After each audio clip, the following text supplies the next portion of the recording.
اب میں آپ حضرات کو ایسی شخصیت سے روبرو کرانا چاہتا ہوں جو کسی تعارف کی محتاج نہیں، جن کو اللہ تبارک و تعالی نے بڑی خصوصی صلاحیتوں سے نوازا ہے، زبان میں بڑی چاشنی ہے اور بات کو سمجھانے کا خاص ملکہ اور سلیقہ اللہ تبارک و تعالی نے عطا فرمایا ہے۔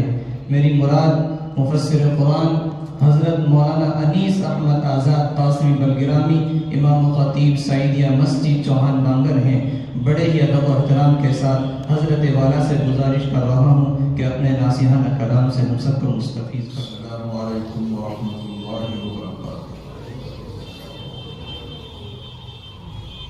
بسم اللہ الرحمن الرحیم۔ الحمد للہ رب العالمین، والصلاة والسلام على سيد المرسلين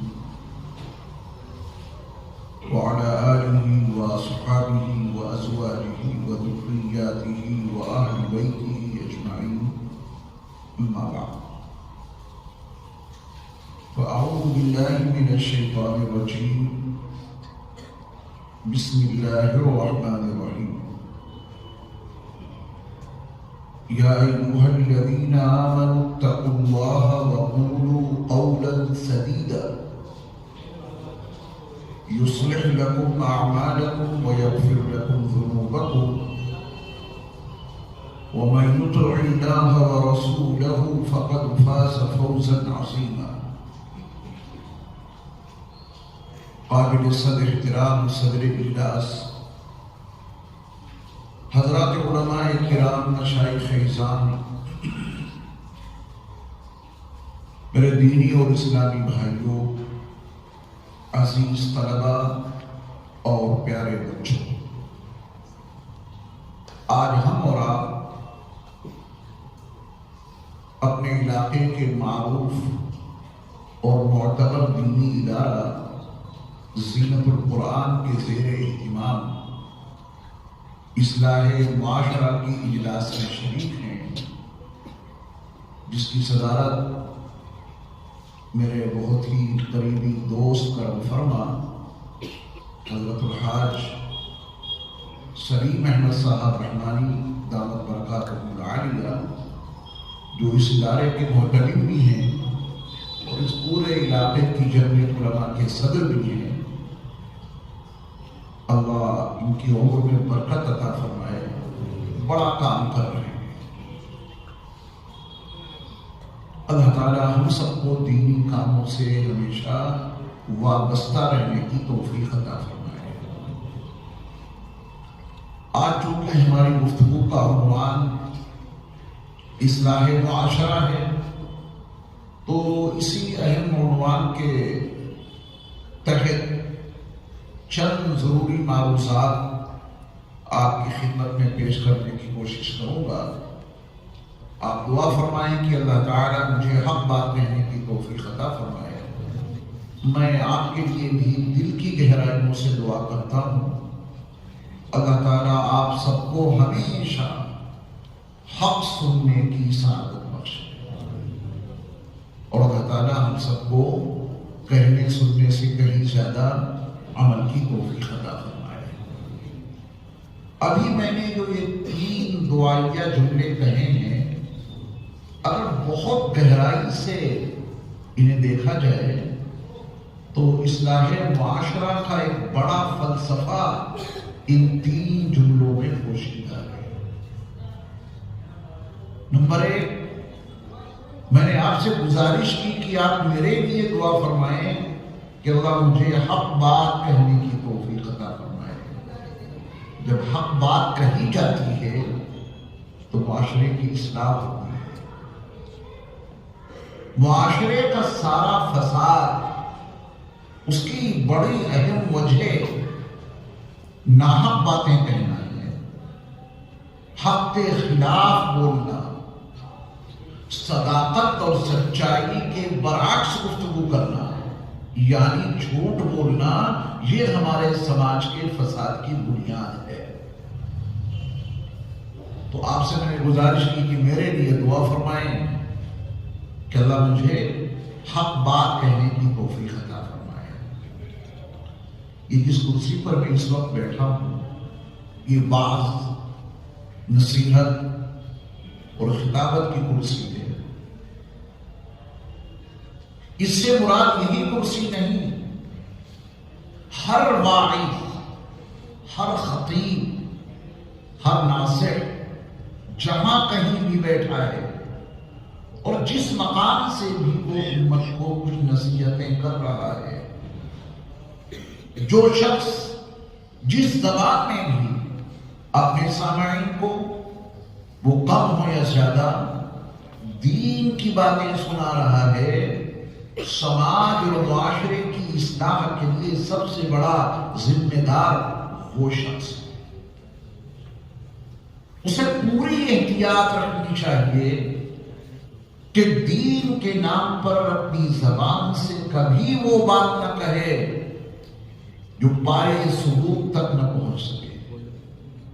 بات یہاں سے چلے، اساتذہ کے واسطوں سے وہ بات چلتی چلتی گنبد خضرا کے مکین نبی آخر الزمان حضرت محمد صلی اللہ علیہ وسلم کی ذات تک وہ بات پہنچ جائے تو پھر معاشرے کی اصلاح ہوگی۔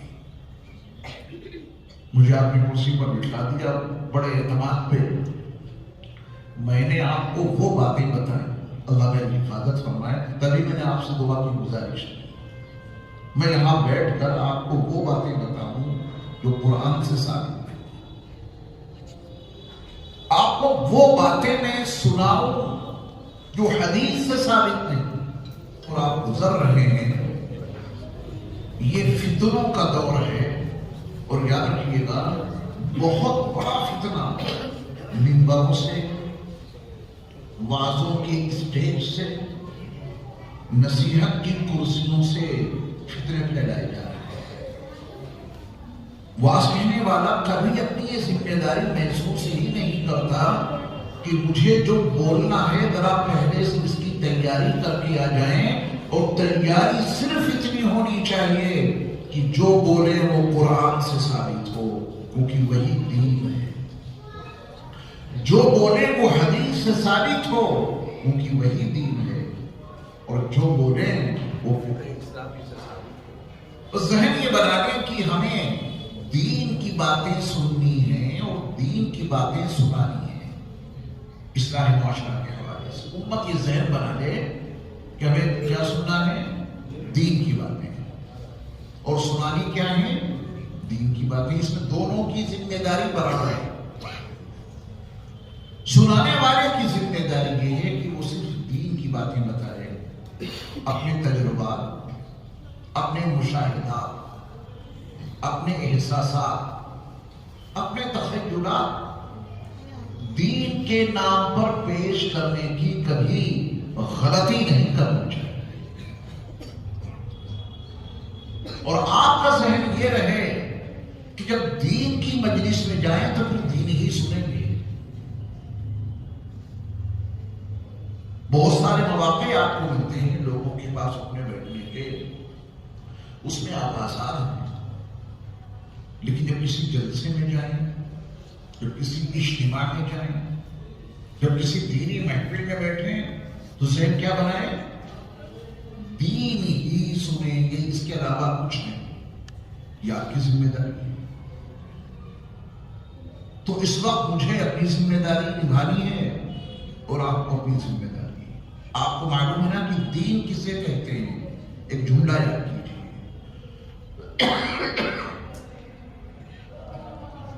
اللہ تعالیٰ نے میری کامیابی اور آپ کی کامیابی اور دنیا کے تمام انسانوں اور جناتوں کی کامیابی صرف اور صرف اپنے دین میں رکھی ہے۔ اس عقیدے کے بغیر ہم مومن نہیں بن سکتے۔ یہ بول خوب بولو، گھر میں محلے میں، سماج میں، معاشرے میں، دوستوں میں، جہاں بیٹھے ہیں جملہ بول دیں کہ بھائی دیکھو اللہ نے میری کامیابی اور آپ کی کامیابی اور میری اور آپ کی ہی نہیں دنیا کے تمام انسانوں کی کامیابی اور انسانوں ہی کی نہیں تمام جنوں کی کامیابی میرے اللہ نے صرف اور صرف اپنے دین میں رکھی ہے۔ یہ عقیدہ جتنا پختہ ہوگا سماج اور معاشرے میں اتنی ہی اصلاح برپا ہوگی۔ بولے یہ بول خوب۔ اب اس بول کو بولنے کے بعد یہ فرض ہو جاتا ہے کہ آپ یہ بھی تو جانیں کہ دین ہے کیا۔ یہ بول بولا ہے، بہت بڑا جملہ ہے یہ، میری کامیابی، آپ کی کامیابی، دنیا کے تمام انسانوں تمام جنوں کی کامیابی اللہ نے اپنے دین میں رکھی ہے۔ تو یہ جاننا تو بہت ضروری ہو گیا کہ دین ہے کیا۔ ابھی ایک صاحب نے ایک کورس کا بہت اچھے انداز میں تعارف کرایا۔ اس کورس کا تعارف سن کر ایک صاحب نے وہ کورس 50,000 روپے کا خرید بھی لیا کہ بڑا اچھا کورس ہے، بزنس کا، کاروبار کا، تجارت کا۔ جب 50,000 روپے کا کورس ایک نوجوان نے خریدا، اور یعنی کتنے لوگوں نے خریدا ہوگا، اسے پڑھا تو اس میں کوئی ایسی بات نہ مل سکی جس سے اس کا بزنس کامیاب ہوتا۔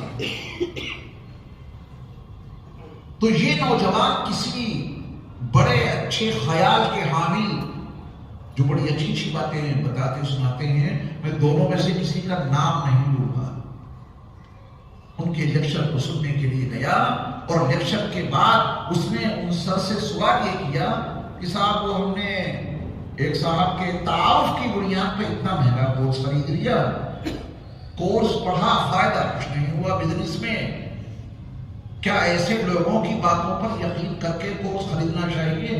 نہ جانے کتنے لوگوں نے خریدا ہوگا۔ تو ان لیکچرر صاحب نے، ان سر نے یہ کہہ دیا کہ ایسی باتوں کی یقین نہیں کیا کرو، تم نے بڑی جلدی یقین کر لیا اس کی بات پہ اور 50,000 روپے لگا دیے کورس پہ، ملا تمہیں کچھ نہیں، ایسی باتوں پہ یقین نہ کیا کرو۔ یہ بات انہوں نے سنی جن کے بیان کی بنیاد پہ وہ کورس خریدا تھا اس نوجوان نے، اب ان کی آپس میں بہت زیادہ تکرار چل رہی ہے لفظ کی بنیاد پر۔ ان کا دعویٰ تھا کہ اس کورس سے بزنس عروج پہ جائے گا، ملا کچھ نہیں، ذہنی الجھن میں ہوئی، کیس ڈالنے کی تیاری چل رہی ہے۔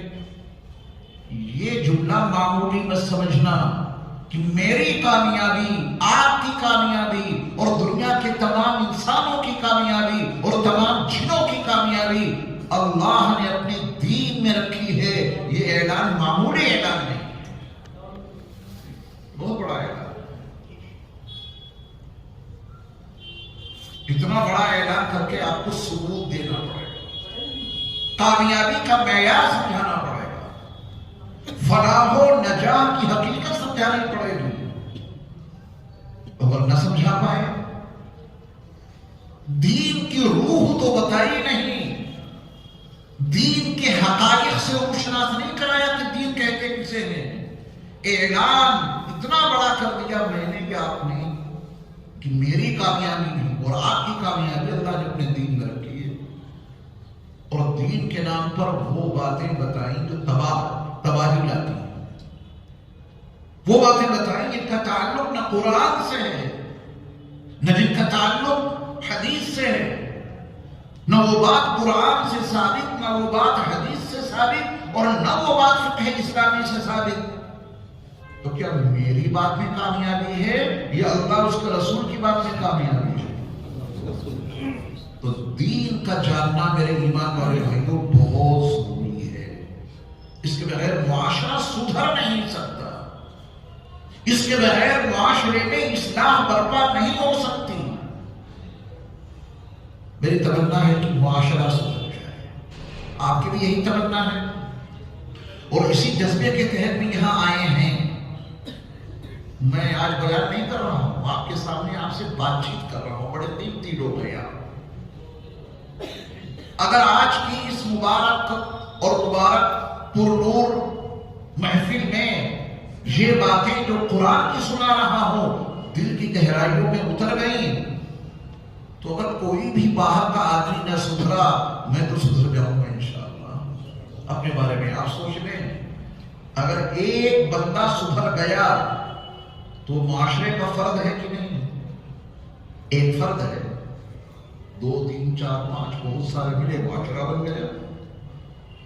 اکائی تو درست ہوئی، ایک فرد اور ایک بندہ تو درست ہوا، اس کی برکتیں پھر آگے بڑھیں گی انشاءاللہ۔ تو میں قرآن کے حوالے سے بہت اہم حقیقت پہلے آپ کو سمجھا دوں، پھر دین کے موضوع پر گفتگو کروں گا۔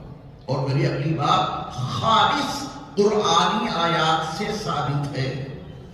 وہ قرآن کی آیتیں آپ کو بعد میں سناؤں گا، بعد میں سمجھاؤں گا، پہلے میں آپ سے سوال کیے لیتا ہوں۔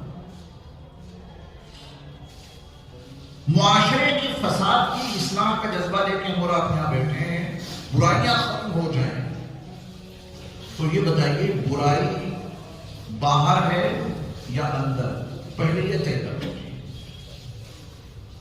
کسی چیز کو درست کرنے کے لیے مورا اٹھے تو پہلے معلوم تو ہو کہ وہ چیز ہے کہاں۔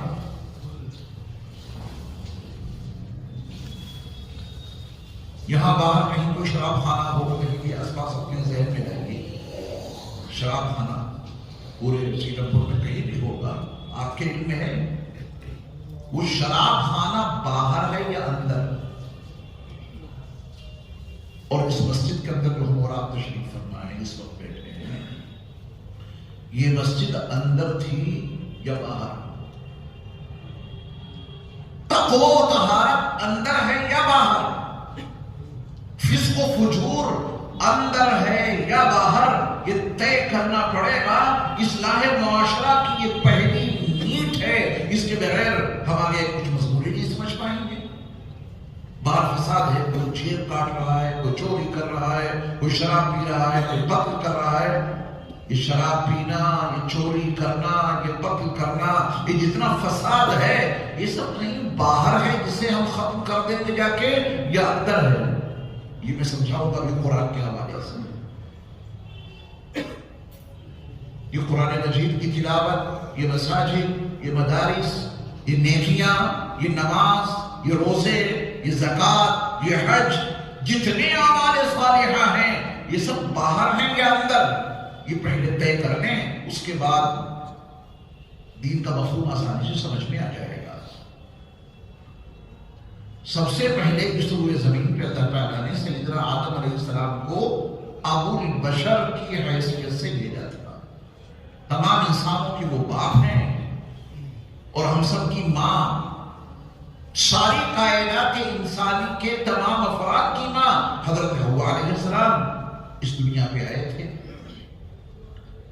جب پہلے انسان، یہ دو بشر، یہ دو انسان جب اس روئے زمین پر آئے تھے تو یہاں کہیں فساد تھا، کہیں قتل تھا، کہیں شراب تھی، کہیں جیب کی تراشی تھی، کہیں نماز تھی؟ کوئی آپ نیکی بتا دیجیے اور کوئی برائی بتا دیجیے۔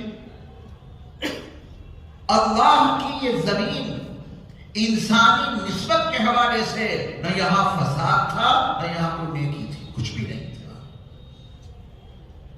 جو کچھ تھا وہ سب اندر تھا۔ ایک مضمون کو بیان کرنے کے لیے اللہ تعالیٰ نے قرآن مجید میں اتنی قسمیں کھائی ہیں کہ اتنی قسمیں اللہ نے کسی مضمون کو بیان کرنے کے لیے نہیں کھائی۔ مضمون صرف اتنا بتلانا تھا فَأَلْهَمَهَا فُجُورَهَا وَتَقْوَاهَا۔ اللہ نے فسق و فجور اور تقوی و طہارت انسان کے، ہر انسان کے نفس میں الہام کر دیا۔ فجور، نافرمانی، یہ اندر اتار دی گئی، اور تقوی و طہارت بھی اللہ نے کہا اتارا اندر، دل میں، نفس میں اس کا الہام کیا۔ قد افلح من زکاها وقد خاب من دساها۔ بس اتنی سی بات بتانے کے لیے اللہ نے اتنی قسمیں کھائیں، والشمس وضحاها والقمر اذا تلاها۔ پڑھتے جائیے قسمیں ہی قسمیں ہیں. بتانا صرف اتنا تھا کہ فسق و فجور اور تقوی و طہارت یہ کہیں باہر نہیں ہے، یہ سب تمہارے اندر ہے. کریں گے اسلام باہر سے یا اندر سے؟ کروڑوں درود و سلام ہو نبی مکرم صلی اللہ علیہ وسلم کی ذات گرامی پر کہ آپ نے وہ شریعت مطہرہ اپنی امت کو عطا کی، اللہ کے بندوں کو عطا کی، کہ جس نے اصلاح کی بنیاد انسان کے نفس کے اوپر رکھی ہے میرے مصطفیٰ نے اور شریعت اسلامیہ نے.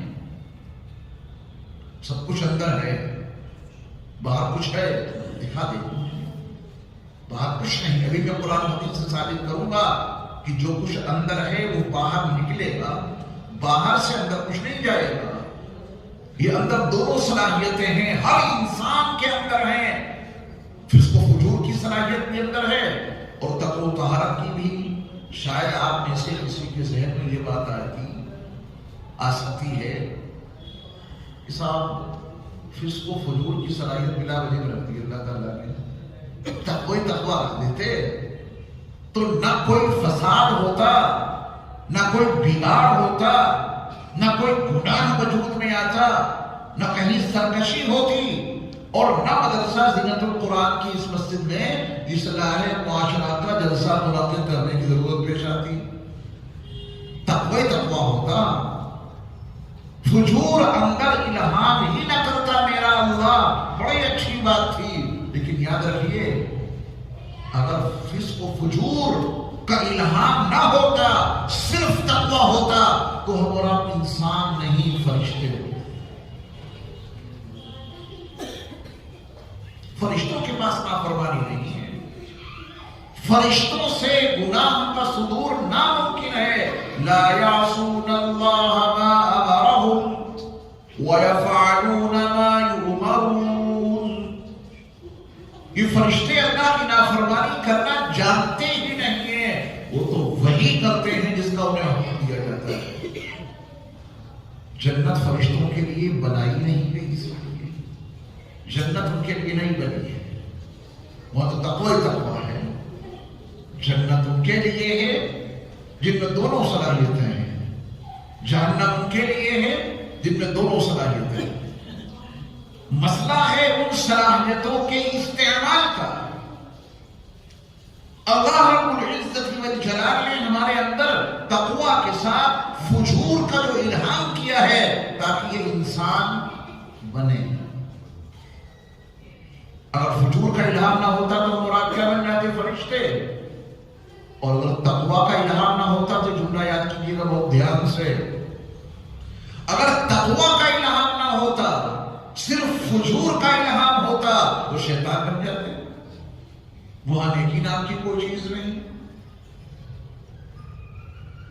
شیطان کے پاس نیکی نام کی کوئی چیز ہے؟ اللہ تعالیٰ نے ہمارے اور آپ کے نفوس میں تقوی و طہارت اور فسق و فجور ان دونوں چیزوں کا الہام کر دیا ہے اور اختیار دیا ہے ان دونوں صلاحیتوں کے استعمال کا. دو لگامیں ہیں. گھوڑا جب چلاتا ہے کوئی آدمی گھوڑے کے اوپر بیٹھ کے اس کے ہاتھ میں لگام ہوتی ہے، ایک ادھر کی ایک ادھر کی. ادھر موڑنا ہو تو ایسے کھینچ دیتا ہے، گھوڑا ادھر مڑ جاتا ہے. ادھر موڑنا ہے تو ادھر موڑ دو. یہ دونوں لگامیں، فسق و فجور کی لگام، تقوی و طہارت کی لگام، اللہ نے شیطان کے ہاتھ میں نہیں دی ہے. ہمارے اندر کی دونوں صلاحیتیں، ان کی لگام اللہ نے فرشتوں کے حوالے نہیں کی ہیں، بلکہ دونوں لگامیں اللہ نے ہمارے رب کے حوالے کر دی.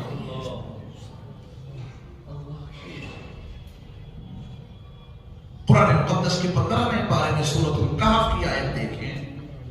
فَمَنْ شَاءَ فَلْيُؤْمِنْ وَمَنْ شَاءَ فَلْيَكْفُرْ.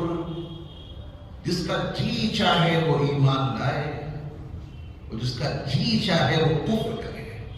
اتنا بڑا اختیار دیا ہے اللہ تعالیٰ نے. لگامیں دونوں ہیں. جس کا جی چاہے جو کچھ کرے. لا اکراہ فی الدین. دین میں داخل کرنے کے لیے کوئی زبردستی نہیں، مکمل اختیار ہے. جی چاہے ایمان لاؤ اور جی چاہے کفر کرو. اگر اللہ چاہتے تو اس روئے زمین کا نقشہ کیا ہوتا ایمان و کفر کے حوالے سے، وہ بھی قرآن میں 11ویں پارے میں سورہ یونس کی آیت ہے. اللہ کا فرمان ہے کہ وَلَوْ شَاءَ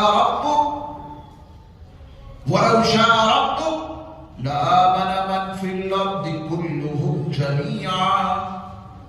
اگر آپ کا رب چاہتا تو اس روئے زمین پر بسنے والے تمام کے تمام انسان ایمان والے ہوتے اگر وہ چاہتے. کیا مطلب اس کا؟ اگر وہ چاہتے اختیار ختم کر دیتے اور انسان کو اتنا مجبور کر دیتے. کائنات کے ذرے ذرے پر انہیں کی تو حکومت ہے. وہ اتنا مجبور کر سکتے تھے انسانوں کو کہ اس دھرتی پر بسنے والا کوئی ایک انسان بھی بغیر ایمان کے باقی نہ بچتا. غور کریں آپ کہ اللہ تعالیٰ کا یہ فیصلہ لے لیتے اولاد انہیں کو ملے گی جو ایمان والے ہیں. غیر ایمان والے کو اولاد تو درکنار، اس کی یہاں ایک چڑیا بھی پیدا نہیں ہوگی. آپ بتائیں بغیر ایمان کے کوئی باقی بچتا؟ اولاد کی تمنا کس کے دل کی گہرائیوں میں موجود نہیں ہوتی؟ ہر انسان صاحب اولاد بننے کی تمنا رکھتا ہے. میرا رب یہ فیصلہ سنا دیتا، کر دیتا، ایمان والوں کو اولاد ملے گی، غیر ایمان والوں کو اولاد نہیں ملے گی. اللہ اتنا جبر ڈال دیتے، بچتا کوئی بغیر ایمان کے. کھانا انہیں ملے گا جو ایمان والے ہیں، غیر ایمان والوں کو کھانا نصیب نہیں ہوگا. کوئی بچتا بغیر ایمان کے. پانی انہیں ملے گا جو ایمان والے ہیں، غیر ایمان والوں کو پانی نہیں ملے گا. بچتا کوئی بغیر ایمان کے. اللہ کے بنائے ہوئے آکسیجن سے سانس وہی لے سکتے ہیں جو ایمان والے ہیں.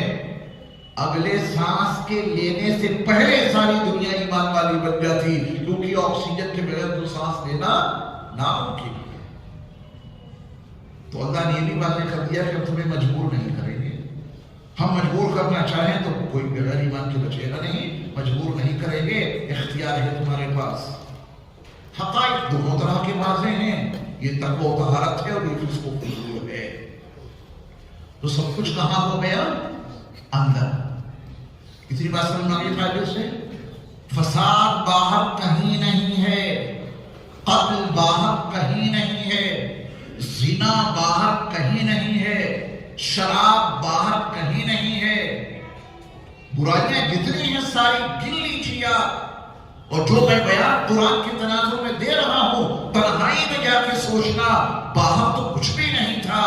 نہ کوئی برائی باہر اور نہ کوئی نیکی باہر. سب کچھ کہاں ہے؟ اندر ہے. اب اندر سے جو نکالیں گے وہ باہر نکل جائے گا. اللہ تعالیٰ نے انگور پیدا کیے، کھاؤ، بہت اچھا خون بنے گا انگور کے ذریعے سے. افطار کے وقت میں کھاؤ، تر و تازہ ہو جائے گا دماغ، دل، بدن. اللہ نے انگور پیدا کر دیے.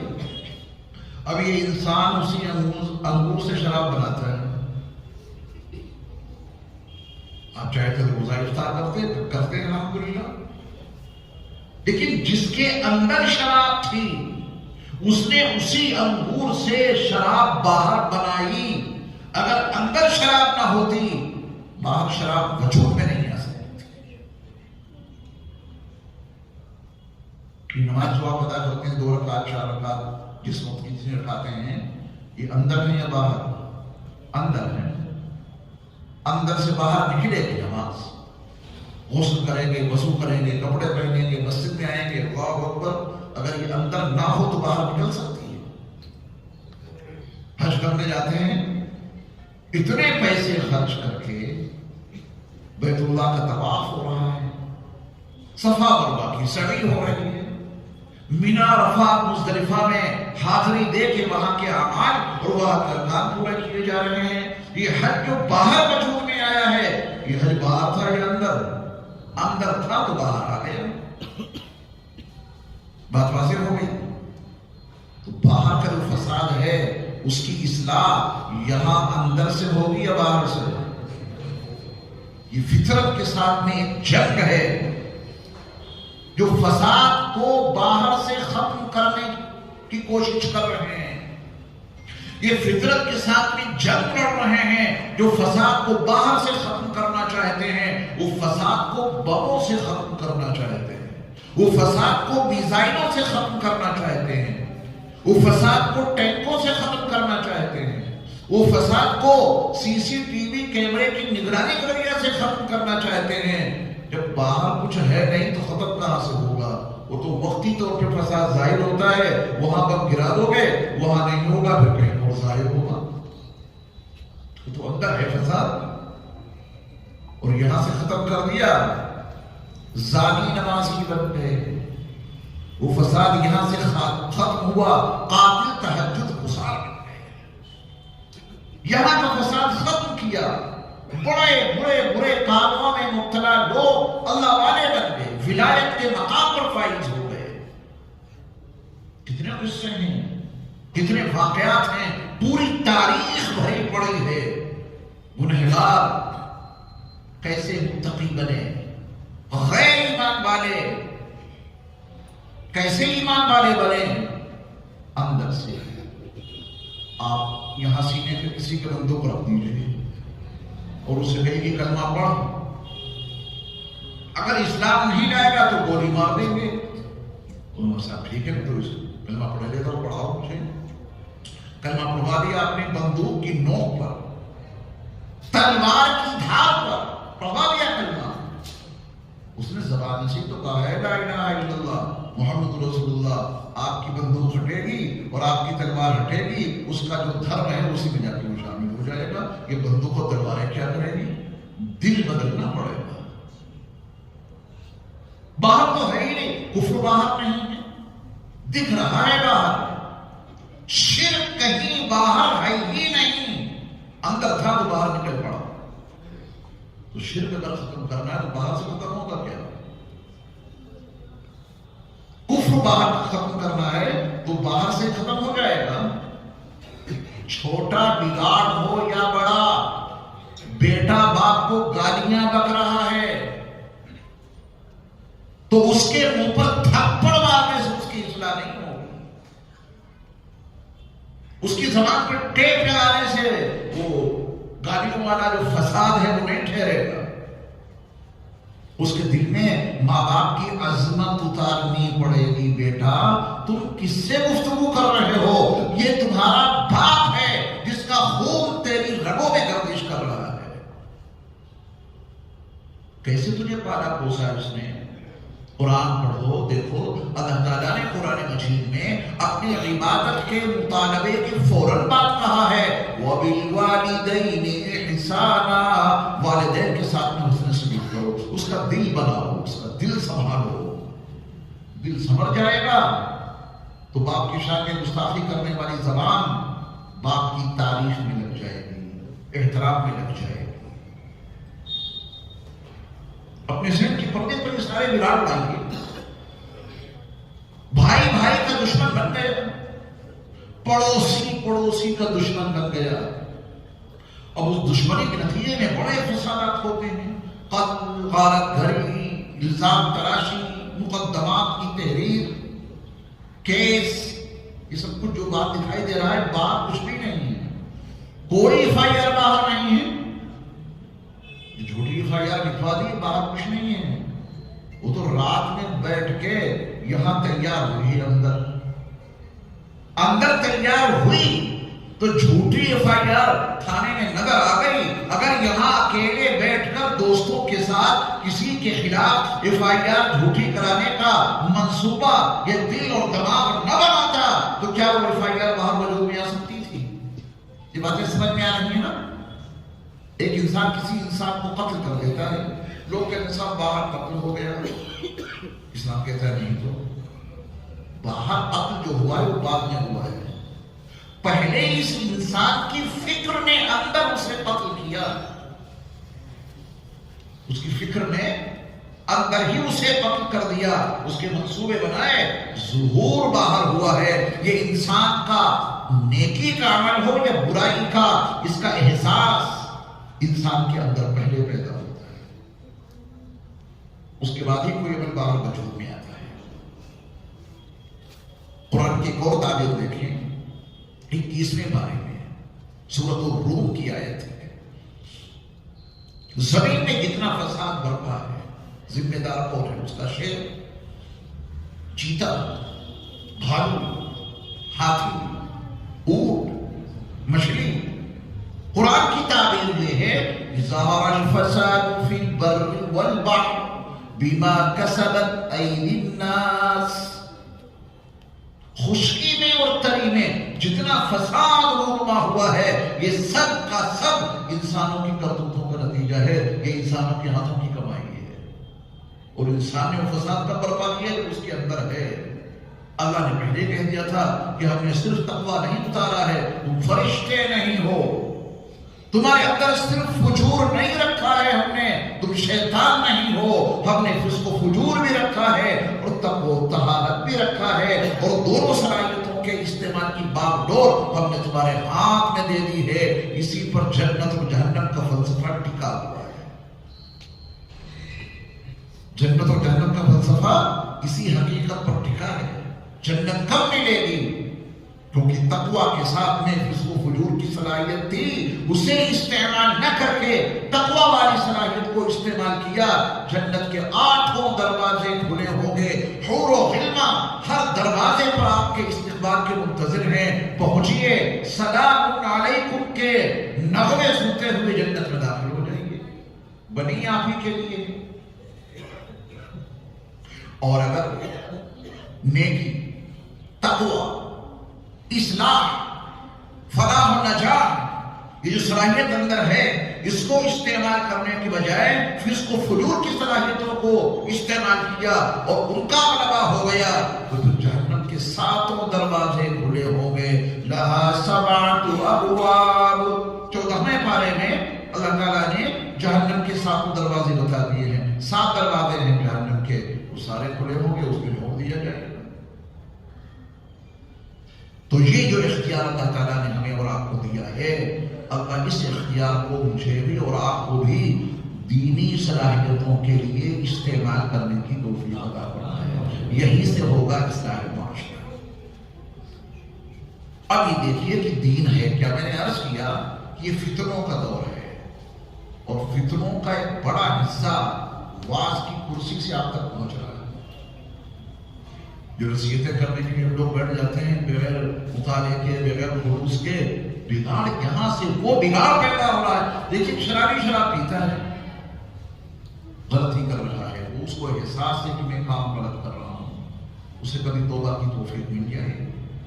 اور میں نے آپ کو دین کے نام پر ایک بات بتا دی اور وہ دین ہے نہیں، اور آپ نے اس کو مان لیا کہ میرے مولوی صاحب اتنے بڑے ہیں، صحیح کہہ رہے ہیں، اور ہے نہیں وہ دین کی بات، آپ نے اس کو دین کی بات مان لیا۔ ہم نے آپ کو حدیث رسول کے نام پر کوئی بات بتا دی اور وہ حدیث رسول ہے نہیں، تو آپ اس کو حدیث رسول کے نام سے قبول کریں گے تو حدیث رسول سے آپ توبہ کیوں کریں گے؟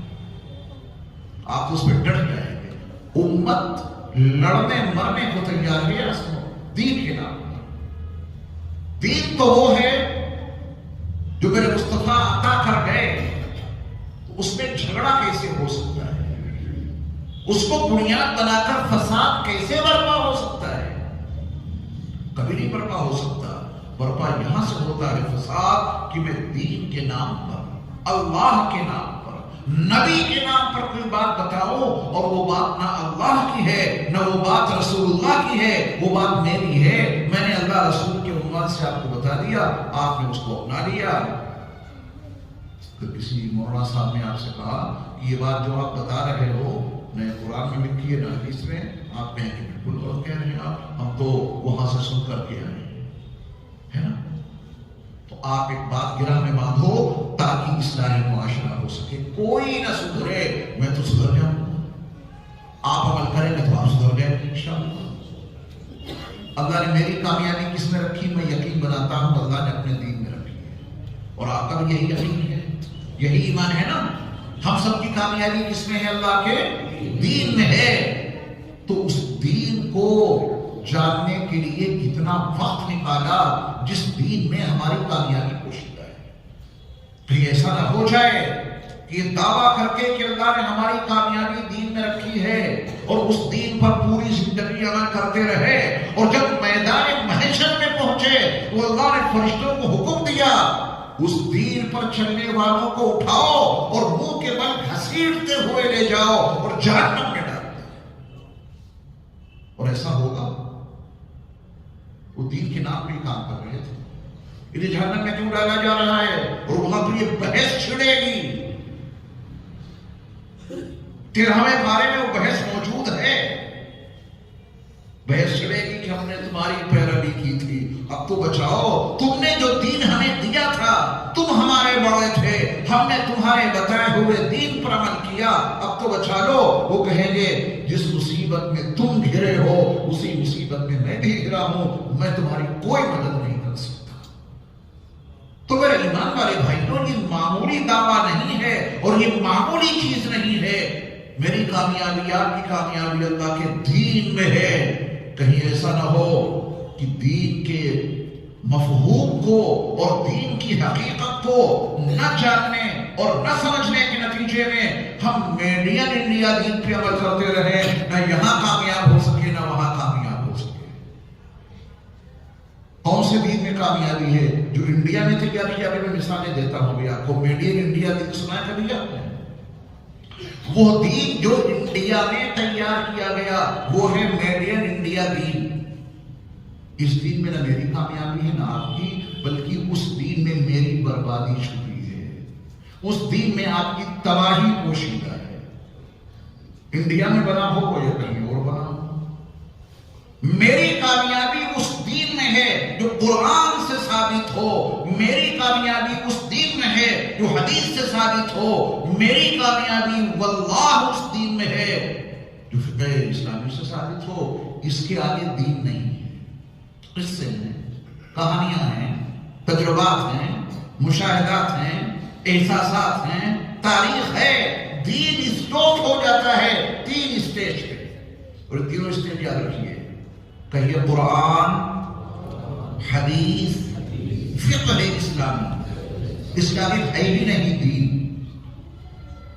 جس دین میں اللہ نے میری آپ کی کامیابی رکھی ہے وہ دین کون سا ہے؟ جو قرآن سے ثابت ہو. میری آپ کی کامیابی اللہ نے جس دین میں رکھی ہے وہ دین کون سا ہے؟ جو حدیث سے ثابت ہو. میری اور آپ کی کامیابی کس دین میں رکھی ہے؟ جو فقہ اسلامی سے ثابت ہو. اس کے آگے بھی کوئی دین ہے کیا؟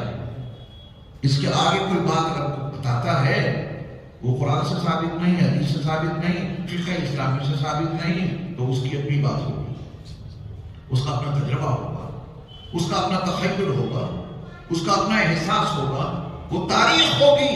وہ دین نہیں ہے میرے ایمان والے بھائی. اور جہاں آج میں نے عرض کیا کہ فتنوں کا دور ہے، اس دیش سے، کرسیوں سے، بڑے بڑے جلسوں سے، بڑے بڑے اجتماعات سے دین کے نام پر وہ باتیں بتائی جا رہی ہیں جو نہ قرآن سے ثابت ہیں، نہ حدیث سے ثابت ہیں، نہ فقہ اسلامی سے ثابت ہیں. لیکن کہہ دیا ہے ہم نے تو آپ نے مان لیا اور وہی دین بن گیا. میری ذمہ داری ہے کہ میں آپ کو جو کچھ بتاؤں وہ قرآن و حدیث اور فقہ اسلامی کی روشنی میں بتاؤں. مجھ پہ فرض ہے. اگر میں اس کے خلاف چلوں گا تو جہنم کی آگ کی لگامیں منہ میں ڈال دی جائیں گی وائزوں کے. تم نے اتنی بڑی امت کو گمراہ کر دیا. تم نے کبھی کوئی تیاری کر کے بات نہیں کی. پھر آپ قرآن کی بات سنا دیں آج، اور قرآن نے بتایا تو توڑ مروڑ کے بتایا. تم نے کبھی حدیث رسول کو جو صحیح سند کے ساتھ میں ثابت ہے امت تک وہ بات نہیں پہنچائی. تم نے اپنی طرف سے نئی نئی حدیثیں بتا کر امت کو گمراہ کیا ہے. بڑا برا حشر ہوگا ان لوگوں کا. اللہ تعالیٰ کی یہاں کوانٹٹی نہیں چلتی ہے، وہاں کوالٹی چاہیے. کوانٹٹی دنیا والے دیکھتے ہیں، وہاں کیا چاہیے؟ کوالٹی. اور کوالٹی قرآن والی بات میں ہو سکتی ہے، کوالٹی حدیث والی بات میں ہو سکتی ہے، کوالٹی فقہ اسلامی والی بات میں ہو سکتی ہے، باقی کسی میں نہیں. چلیے میڈ ان انڈیا دین 2 مثالیں دے دیتا ہوں جو بالکل حقیقت پر مبنی ہے. یہاں سے موش کوئی زیادہ دور نہیں ہے. وہ دین موجود میں تیار کیا گیا ہے، اس سے پہلے کہاں تیار کیا ہوگا اللہ بہتر جانے۔ میرے پاس جو سوال پہنچا وہ موجود سے پہنچا، تو میں نے سوچا کہ موجود میں تیار کیا گیا ہوگا دین۔ میں حج کے مسائل اپنی مسجد میں سکھاتا ہوں، 15 دن کا درس دیتا ہوں الحمدللہ۔ تو وہاں میرے پاس ایک سوال آیا، پرچی آئی کہ ایک ملانی نے ایک اجتماع میں عورتوں کو یہ بتایا ہے کہ جب تم حج کرنے جاؤ گی اور حج سے واپس آ جاؤ گی تو حج سے پہلے کی جتنی نمازیں تمہاری قضا ہوئی ہیں وہ ساری معاف، اور حج کے بعد اگر کوئی نماز چھوٹ جائے تو اس کو بھی پڑھنے کی ضرورت نہیں ہے، وہ حج کے دوران جو نمازیں تم نے ادا کی ہیں وہ آگے اور پیچھے دونوں کی چھوٹی ہوئی نمازوں کے لیے کافی ہے۔ دلیل سنیے ساتھ میں، دلیل دیکھیے، جب کوئی دین بناتا ہے نیا تو کچھ نہ کچھ تو ساتھ میں اس کو روغن دینا پڑے گا تاکہ سامنے والا اس کو سمجھے۔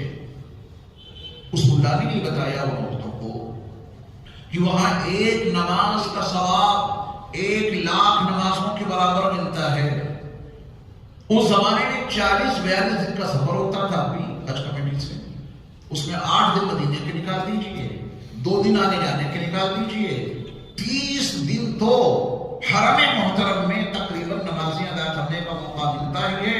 کام حساب جوڑ لینا، ایک نماز کا ثواب جب 1,00,000 نمازوں کے برابر ملے گا تو اتنے دنوں کی نماز آگے پیچھے کی نمازوں کا کفارہ بہت بن جائے گا۔ اور مدینہ منورہ میں ایک نماز کا ثواب 50,000 نمازوں کے برابر ہے۔ ان 40 دنوں میں تقریباً تمہاری نمازیں اتنی ہو جائیں گی کہ پہلے کی چھوٹی ہوئی نمازیں اور بعد میں بھی اگر نہیں پڑھی تو کوئی حرج نہیں، آگے پیچھے کے لیے کفارہ بن جائیں گی۔ یہ دین تیار کیا گیا موجود میں۔ ایک ملانی بتا رہی، دیکھیے دین کی مجلس، عورتیں جمع ہوتی ہیں دین کے نام، آپ ناچ گانے کے لیے بلائیے، آپ نہیں، کوئی بلائے اچھی بات ہے، اس کے جہنم کا انتظام ہو رہا ہے، دین کے نام پہ کیوں بلایا؟ ان خواتین کو بلایا گیا دین کا ٹائٹل دے کر، آؤ دین کی باتیں ہوگی، اور وہ ٹائٹل دے کر دین کا اس ملانی نے دین کی بات بتائی جو قرآن سے ثابت ہو، اس نے یہ بات جو بتائی ہے دین کی حدیث سے ثابت ہے، جو فقہ اسلامی سے ثابت ہے۔ اس نے بھی کہیں سنا ہوگا انڈیا میں، اور نہیں سنا ہوگا تو اس نے خود بنا دیا۔ جب یہ سوال میرے پاس آیا، پیروں کے نیچے سے زمین نکل گئی، یا اللہ، یہ امت اس سطح پر جی رہی ہے، اس سے بہتر تو یہ تھا کہ اس ملانی کی مجلس میں کوئی عورت نہ جاتی، اس کے ذریعہ سے اس تک دین نہ پہنچتا تو لا علمی کی زندگی زیادہ بہتر تھی۔ یہ بات یاد رکھیے گا، ایک انسان لا علم ہے، اسے نہ مدینے والا دین معلوم ہے نہ میڈ ان انڈیا دین معلوم ہے، وہ دونوں دینوں سے غافل ہے۔ جب اس کے سامنے نبی والا دین آئے گا تو وہ مان لے گا، کامیاب ہو جائے گا، لیکن اگر اس کے سامنے انڈیا والا دین جو یہاں تیار کیا گیا وہ پہنچا اور اس نے اسے مان لیا تو اس کی تباہی میں کوئی شک ہو سکتا ہے۔ ایک مثال اور لیجیے، جہاں میں قیام پذیر ہوں، چوہان مانگر میں، جس گلی میں میرا مدرسہ ہے، آپ کا مدرسہ ہے، اس گلی کا واقعہ، یہ تخیلاتی باتیں آپ کو نہیں سنا رہا ہوں، جو حادثات اس ہوئے زمین پہ برپا ہوئے، جو انڈیا میں دین تیار کیا گیا، اور ایسے دین میں امت کا بڑا طبقہ مبتلا ہے، یاد رکھیے گا، بڑا طبقہ میڈ ان انڈیا دین کے اندر مبتلا ہے۔ سماج کی اصلاح کیسے ہو اور معاشرہ کیسے درست ہو؟ ہمارا ایک شاگرد، اس کی والدہ کا انتقال ہو گیا، اسی کا معاف کیجیے گا، والدہ کا نہیں، والد کا انتقال ہو گیا۔ جب والد کا انتقال ہو گیا تو کسی خاتون نے، وہ بھی ملانی تھی، اس نے اس کی بیوہ کو، اس میرے شاگرد کی والدہ کو ایک مسئلہ بتا دیا کہ عدت کی ٹینشن مت لینا، 4 مہینے 10 دن کی جو عدت ہوتی ہے شوہر کے انتقال کے بعد، اس کی ٹینشن مت لینا، جب تمہارے شوہر کا جنازہ اٹھے، جنازے کے ساتھ میں 40 قدم چلی جانا، عدت ختم۔ یہ حقیقت بتا رہا ہوں، یہ امت اس ماحول میں جی رہی ہے۔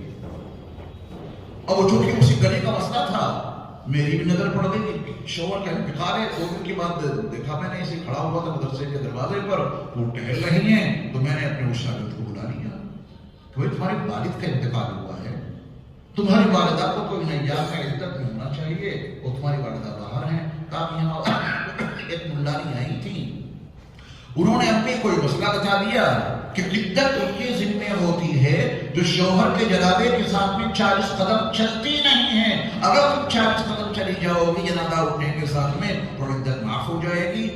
اس خاتون نے اس ملانی کی بات پر یقین کر لیا نا. میں آپ کو آپ کی سطح بتانا چاہتا ہوں، آپ کی ذمہ داری کیا ہے. میری ذمہ داری یہ ہے کہ میں سچ سچ آپ کو بتاؤں، اور اگر میں جھوٹ بول رہا ہوں، غلط بول رہا ہوں، فرض کر لیجئے، تو آپ کی ذمہ داری کیا ہے. آپ کی ذمہ داری ابھی بتاؤں گا.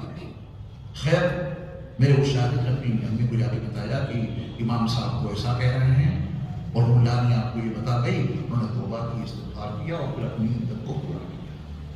یہ کون سا نیا دین، میڈیل انڈیا دین امت کے درمیان پروسا گیا، اور امت بیچاری سیدھی سادی ہے.